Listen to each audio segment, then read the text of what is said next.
Subscribe कीजिए 10th class गणित channel को और बेल आइकन को दबाइए लेटेस्ट वीडियो देखने के लिए। हेलो फ्रेंड्स, चलिए आज इस वीडियो में हम एक्सरसाइज 4.4 का क्वेश्चन नंबर 4 और 5 जो कि लास्ट क्वेश्चन है इनके, वो इस वीडियो में हम हल करेंगे। अगर आपको इससे पीछे वाले क्वेश्चन के हल देखने हैं तो इस वीडियो के डिस्क्रिप्शन में आपको प्लेलिस्ट का लिंक मिल जाएगा, उस पर क्लिक करके आप पीछे वाले वीडियो देख सकते हैं। तो प्रश्न नंबर 4 देखिए, इसमें दिया गया है क्या निम्न स्थिति संभव है, यदि है तो उनकी वर्तमान आयु ज्ञात कीजिए। तो दो मित्र दिए गए हैं जिनकी हमें वर्तमान आयु ज्ञात करनी है। आगे लिखा है कि दो मित्रों की आयु का जो योग है, दो मित्र है जिनकी आयु का योग है वो 20 वर्ष है। 4 वर्ष पूर्व उनकी आयु का गुणनफल 48 था। तो दोनों की हमें वर्तमान आयु ज्ञात करनी है। क्वेश्चन नंबर 4 में देखिए, सबसे पहले हम यहाँ पर लिखेंगे कि माना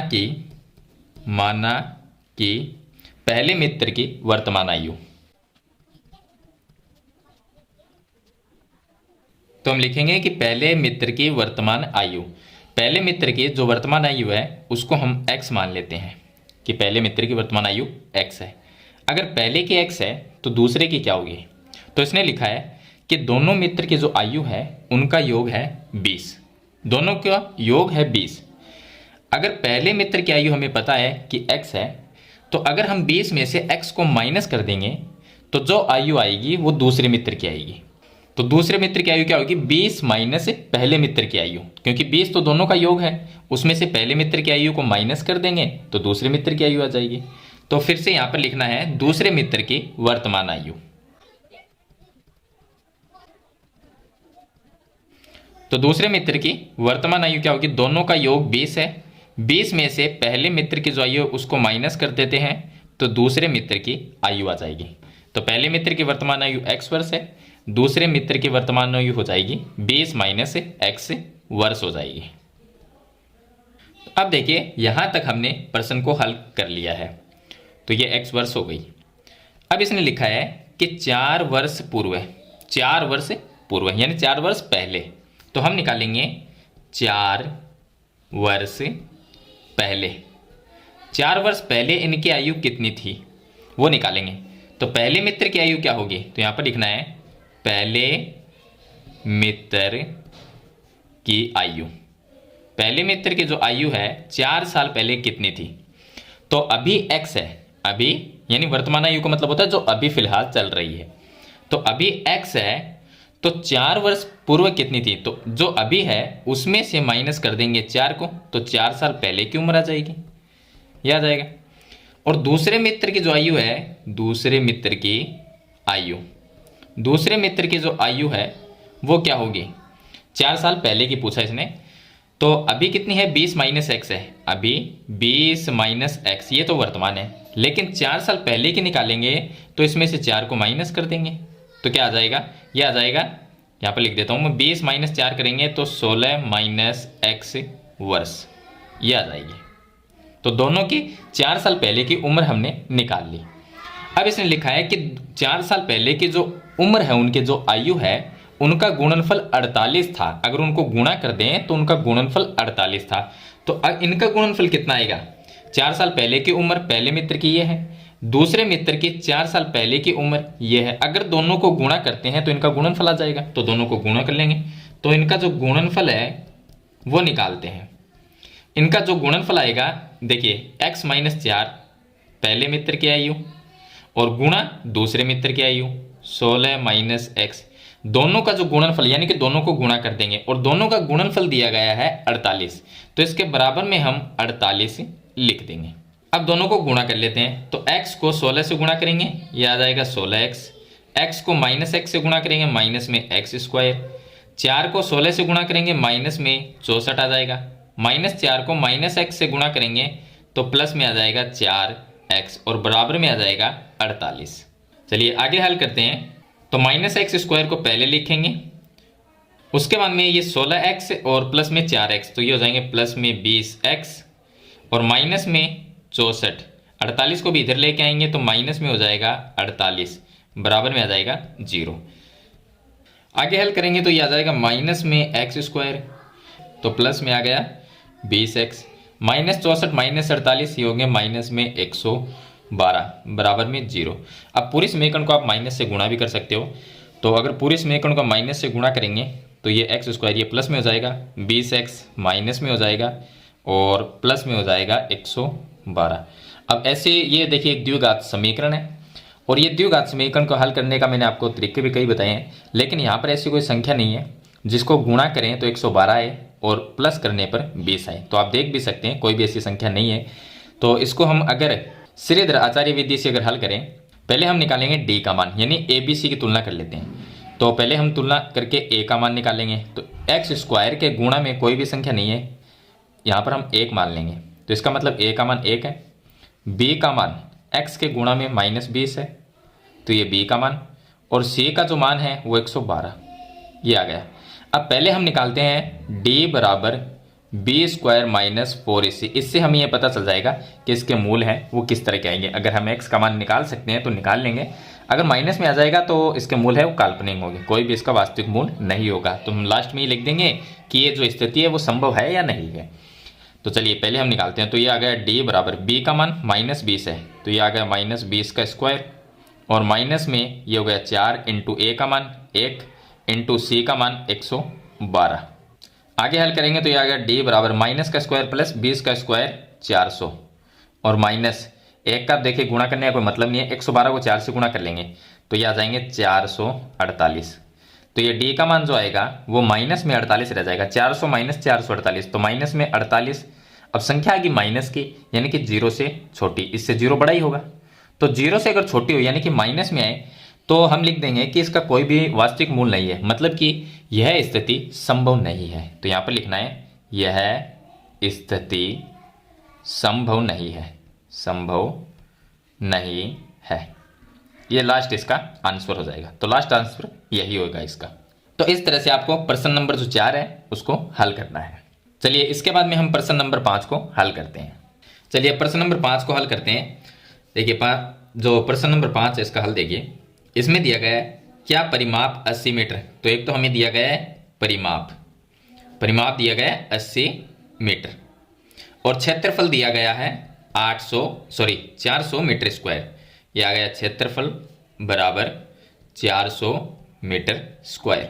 ये दिया गया है कि पार्क को बनाना संभव है, यदि है तो इसकी लंबाई चौड़ाई याद करनी है। अब लंबाई चौड़ाई तो देखिए आयत में आती है, तो हम चित्र एक आयत का बना लेते हैं।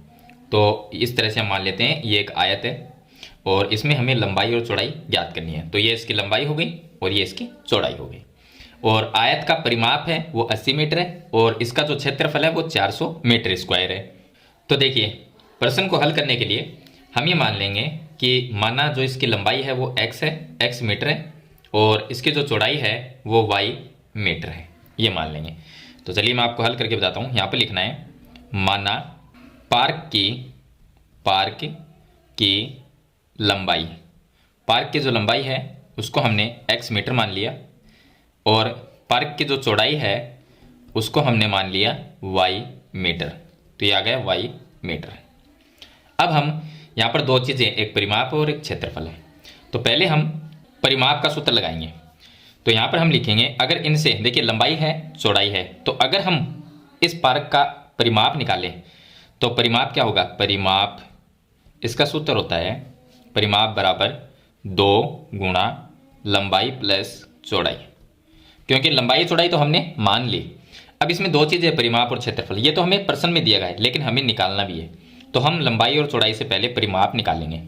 तो परिमाप इसका जो है वो आ जाएगा, देखिए क्या आएगा, परिमाप बराबर 2 की जगह हम 2 लिखेंगे, लंबाई x है वो आ गई, प्लस में चौड़ाई y है तो ये y, तो ये आ गया इसका परिमाप।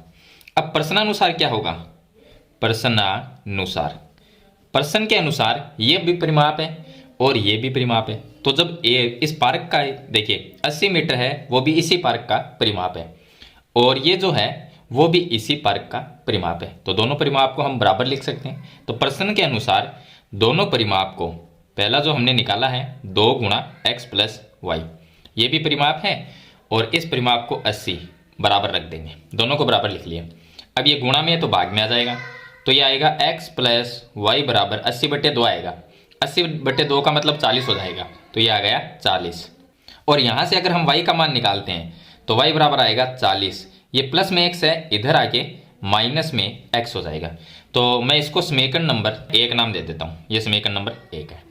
अब हमने परिमाप निकाल लिया, दोनों परिमाप को बराबर कर दिया, जो दिया गया था और जो प्रश्न में दिया गया था। अब हमें क्या करना है, क्षेत्रफल निकालना है। तो ये लंबाई है, ये चौड़ाई है, इससे हम क्षेत्रफल निकालेंगे। तो क्षेत्रफल बराबर क्या आएगा, क्षेत्रफल होता है लंबाई गुणा चौड़ाई, लंबाई गुणा में चौड़ाई, ये क्षेत्रफल का सूत्र होता है।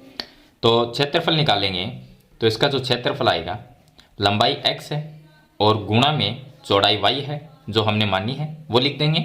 तो क्षेत्रफल क्या आएगा, क्षेत्रफल आएगा x गुणा y, यानी कि एक्स वाई मीटर स्क्वायर। यहाँ पर मीटर स्क्वायर में आता है क्षेत्रफल, तो मीटर स्क्वायर लिख दिया।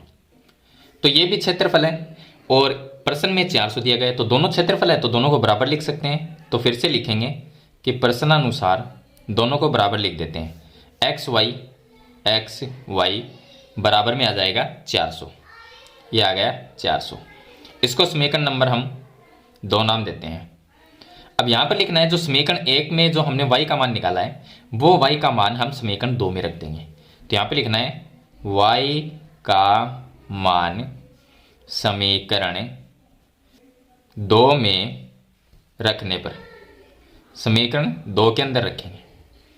समीकरण 2 में x की जगह x आएगा, y का मान लिखना है 40 माइनस एक्स, तो ये आ गया 40 माइनस एक्स बराबर में 400।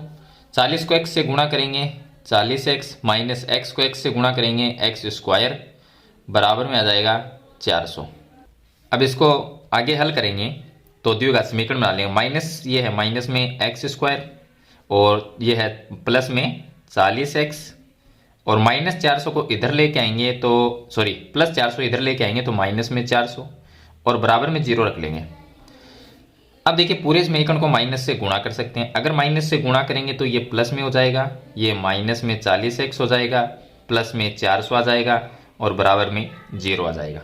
अब इसको हल करके हम x का मान निकालेंगे। हमें तो इसकी लंबाई और चौड़ाई तो निकालनी है, तो लंबाई चौड़ाई निकालेंगे। अब आगे देखिए, ये एक द्विघात समीकरण है, इसको हल करते हैं। तो द्विघात समीकरण कैसे हल करते हैं मैं आपको काफ़ी वीडियो में बता चुका हूँ। तो गुणा करने पर 400 आना चाहिए और जोड़ने पर भी 400 आना चाहिए, ऐसी दो संख्या। तो 20 प्लस 20, अगर इन दोनों को जोड़ते हैं तो 40 आते हैं, इन दोनों को गुणा करते हैं तो 400 आते हैं। तो ये जो संख्या है ये इस 40 की जगह रखेंगे, तो एक्स स्क्वायर और माइनस में आ जाएगा, ब्रैकेट में लिख देंगे 20 प्लस 20, और जो x है वो इसके गुणा में रहेगा, प्लस में 400 और बराबर में 0। आगे हल करेंगे तो एक्स स्क्वायर माइनस में हो जाएगा 20 और x के साथ में भी गुणा होगा तो 20x, ये माइनस ये प्लस, माइनस 20 को x से गुणा करेंगे 20x और प्लस में 400 बराबर 0। अब 2 पद ये है और 2 ये है, इसमें से कॉमन लेंगे तो x कॉमन आएगा, तो ब्रैकेट में x माइनस 20 रह जाएगा। यहाँ से हम कॉमन ले सकते हैं इनमें से 20, माइनस 20 को कॉमन लिया तो ये आ गया x, और ये चिन्ह है वो चेंज हो जाएगा क्योंकि यहाँ पर माइनस का चिन्ह है, और 400 में 20 का भाग दिया तो 20 बार गया, बराबर में 0। दोनों ब्रैकेट सेम है तो इनमें इन दोनों में से एक ब्रैकेट लिखना है, तो x माइनस 20 लिखेंगे, और दूसरा जो हमने कॉमन लिया है x माइनस 20, x माइनस 20, ये आ गया बराबर में 0। अब दोनों ब्रैकेट को अगर हम 0 के बराबर लिखते हैं, एक बार हम लिखते हैं यहाँ पर x माइनस 20 बराबर 0, x माइनस 20 बराबर 0, तो x का मान आएगा 20। अगर दूसरे ब्रैकेट को लिखेंगे, इसको भी अगर 0 के बराबर लिखेंगे तो भी इतना ही आएगा, मतलब कि x का मान है वो बराबर ही है। तो x का मान आ गया 20। x का मान 20 आने का मतलब ये है कि यहाँ पर जो हमने लंबाई और चौड़ाई मानी थी, तो अगर मैं इसकी जगह ये x का मान आ गया और y का भी निकालना है, तो चलिए पहले y का निकाल। x का मान जो 20 है वो हम समीकरण नंबर 1 में रख देते हैं।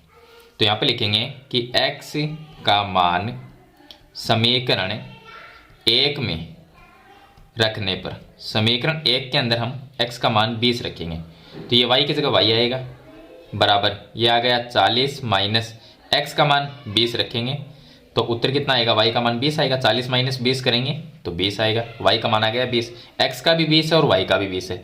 इसका मतलब ये हुआ कि लंबाई जो x है इसका मान 20 है, यानी कि 20 मीटर तो इसकी लंबाई है, और y का भी 20 है तो 20 मीटर इसकी चौड़ाई है। इसका मतलब ये है जो आकृति हमने आयत जैसी बनाई है, ये भुजा भी 20 है 20 मीटर, और ये भुजा भी 20 मीटर है। तो ऐसी आकृति कौन सी होती है, हमने इसको एक आयत मानना था, लेकिन हल करने से ये हमें पता चला है कि जिस आकृति में भुजाएं, चारों भुजाएं आपस में बराबर हो, ये देखिए ये भी 20 है, ये भी 20 है, तो ये भी 20 होगी और इसके सामने वाली भी 20 होगी, क्योंकि लंबाई चौड़ाई तो जितनी ये लंबाई है उतनी ही ये होगी।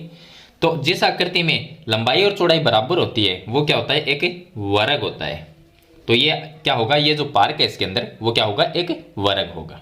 तो लास्ट में लिख देना है यह पार्क एक वर्ग है, और लंबाई चौड़ाई मैंने आपको बता दी 20 मीटर और 20 मीटर आगे। तो इस तरह से प्रश्न नंबर जो 5 है उसको हल करना है। तो इस वीडियो में मैंने आपको 2 क्वेश्चन हल करके बताए हैं। मेरे ख्याल से दोनों क्वेश्चन आपको कंप्लीट समझ में आ गए होंगे। फिर भी इसके बारे में कोई सवाल या सुझाव है तो कमेंट बॉक्स में लिखना ना भूलें, और वीडियो पसंद आए तो इसे लाइक और शेयर जरूर कर देना। इस चैनल पर नए तो सब्सक्राइब करना। हम मिलते हैं नेक्स्ट वीडियो में, तब तक के लिए थैंक यू।